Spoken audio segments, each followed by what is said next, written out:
Hello there, I'm Dylan here, and sometimes with a label you don't want one long line of characters, you want it to be in multiple lines.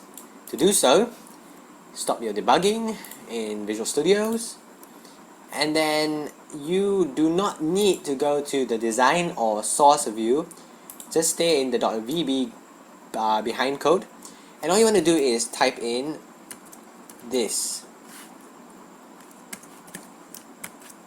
And just copy this break, which is a HTML code technically, into all the places at the end of the sentence where you want a new line to beginning.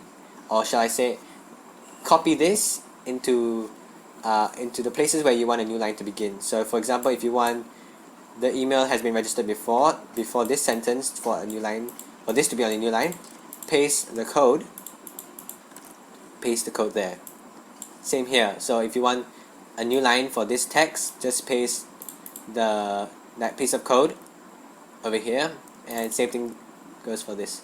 And then when you restart debugging and you go back to where the same page as before, which is the register page,